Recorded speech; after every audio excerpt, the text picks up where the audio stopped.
Hello, ഞാൻ ഉണ്ണികൃഷ്ണനാണേ. നമ്മുടെ തിരുവനന്തപുരം ആറ്റിങ്ങലിൽ 365 ദിവസവും സദ്യ കിട്ടുന്ന ഒരു ഹോട്ടലുണ്ട് കേട്ടോ. 230 രൂപയാണ് ഈ ഒരു സദ്യയ്ക്ക് അവർ ചാർജ് ചെയ്യുന്നത്. ഏകദേശം 14ഓളം കൂട്ടം തൊടുകറികളും 4 തരം പ്രഥമനൊക്കെ ചേർത്തിട്ടാണ് ഈ ഒരു സദ്യ അവർ വിളമ്പുന്നത്. സദ്യ പാഴ്സലാക്കിയും കൊടുക്കുന്നുണ്ട്. 260 രൂപയാണ് പാഴ്സൽ സദ്യയ്ക്ക് അവർ ചാർജ് ചെയ്യുന്നത്. നല്ല പരിപ്പും പപ്പടവും നെയ്യൊക്കെ കൂട്ടി കഴിക്കണമെങ്കിൽ നിങ്ങൾക്ക് ഈ ഒരു കടയിൽ വരാം. ഒരു അസൽ തിരുവനന്തപുരം സദ്യ എന്ന് വേണമെങ്കിൽ തന്നെ പറയാം കേട്ടോ.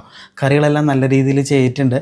പ്രത്യേകിച്ച് പറയേണ്ട സാമ്പാറാണ് കേട്ടോ. സാമ്പാറും അവിയലൊക്കെ കഴിക്കാൻ വേണ്ടിയിട്ട് ഒരു ടേസ്റ്റ് തന്നെയായിരുന്നു. തിരുവനന്തപുരം സിറ്റിക്ക് പുറത്ത് 365 ദിവസവും സദ്യ കിട്ടുന്ന കടകളൊന്നും അങ്ങനെ അധികമില്ല.